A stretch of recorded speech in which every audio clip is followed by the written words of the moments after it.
Ton réveil sonne.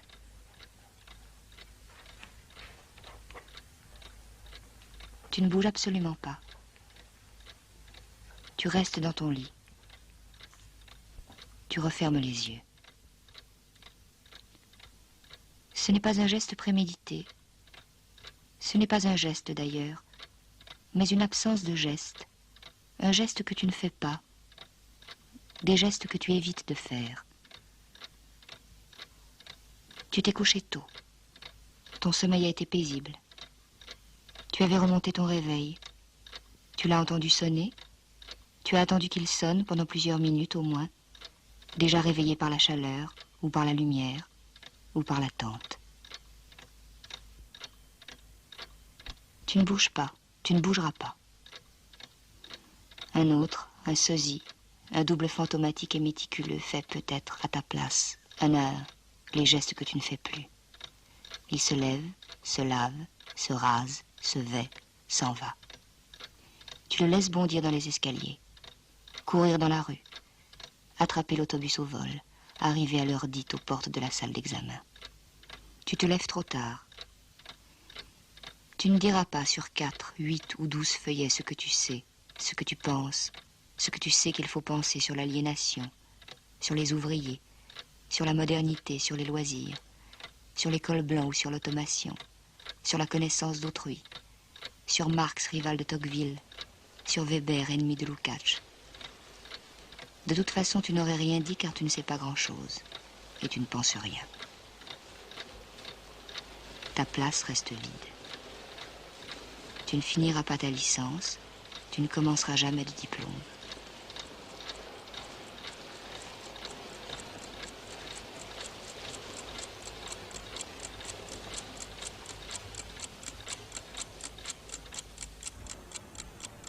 Tu ne feras plus d'études. Tu prépares, comme chaque jour, un bol de Nescafé. Tu y ajoutes, comme chaque jour, quelques gouttes de lait concentré sucré. Tu ne te laves pas. Tu t'habilles à peine. Dans une bassine de matière plastique rose, tu mets à tremper 3 paires de chaussettes.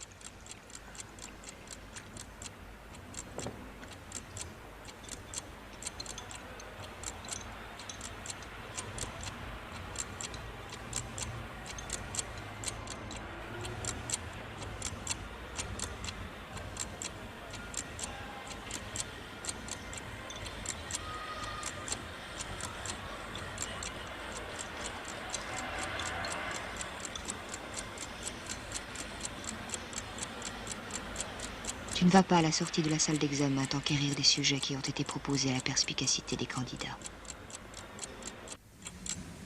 Tu ne vas pas au café où la coutume aurait voulu que tu ailles, comme chaque jour, retrouver tes amis. L'un d'eux, le lendemain matin, va gravir les 6 étages qui mènent à ta chambre. Tu le laisseras frapper à ta porte, attendre, frapper encore, un peu plus fort, attendre encore, frapper faiblement, t'appeler à voix basse, hésiter, redescendre.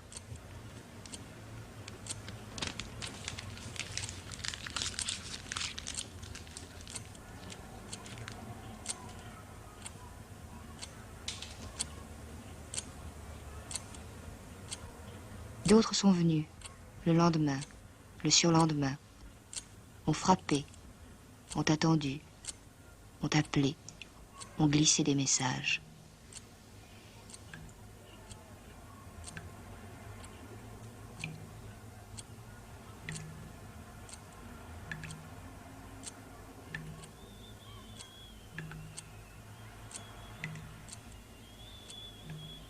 Tu restes étendu sur ta banquette étroite, les bras derrière la nuque, les genoux hauts.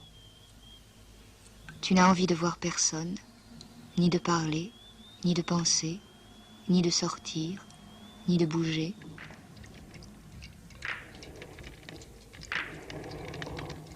C'est un jour comme celui-ci, un peu plus tard, un peu plus tôt, que tu découvres sans surprise que quelque chose ne va pas, que tu ne sais pas vivre, que tu ne sauras jamais.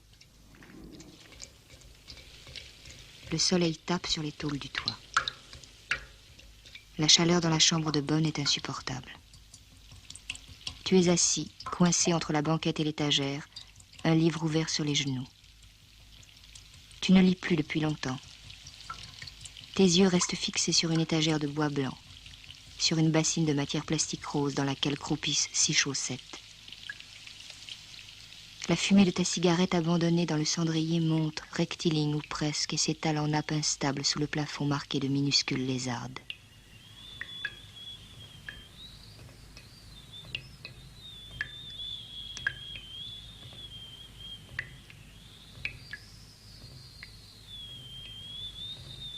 Quelque chose s'est cassé. Tu ne te sens plus soutenu. Quelque chose qui t'a jusqu'alors réconforté, t'a tenu chaud au cœur, le sentiment de ton existence, l'impression d'adhérer, de baigner dans le monde, se met à te faire défaut. Ton passé, ton présent, ton avenir se confondent. Ce sont la seule lourdeur de tes membres, ta migraine insidieuse, l'amertume et la tiédeur du Nescafé, ce boyau en soupente qui te sert de chambre, ce galetas long de 2,92 m, large d'1,73 m, soit un tout petit peu plus de 5 mètres carrés, cette mansarde dont tu n'as plus bougé depuis plusieurs heures, depuis plusieurs jours. Tu es assis sur une banquette trop courte pour que tu puisses, la nuit, t'y étendre de tout ton long, trop étroite pour que tu puisses t'y retourner sans précaution. Tu regardes, d'un œil maintenant presque fasciné, une bassine de matière plastique rose qui ne contient pas moins de 6 chaussettes. Tu restes dans ta chambre, sans manger, sans lire, presque sans bouger. Tu regardes la bassine, l'étagère, tes genoux, ton regard dans le miroir fêlé, le bol, l'interrupteur.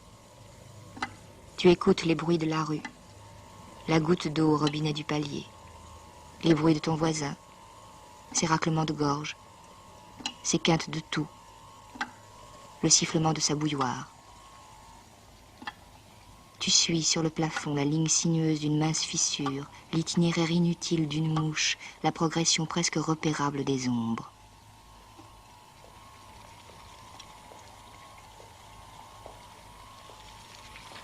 Tu as 25 ans et 29 dents, 3 chemises et 8 chaussettes, 500 francs par mois pour survivre, quelques livres que tu ne lis plus, quelques disques que tu n'écoutes plus. Tu n'as pas envie de te souvenir d'autre chose.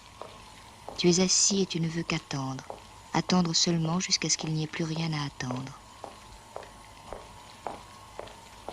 Tu ne revois pas tes amis, tu n'ouvres pas ta porte, tu ne descends pas chercher ton courrier, tu ne rends pas les livres que tu as empruntés à la bibliothèque de l'Institut pédagogique, tu n'écris pas à tes parents.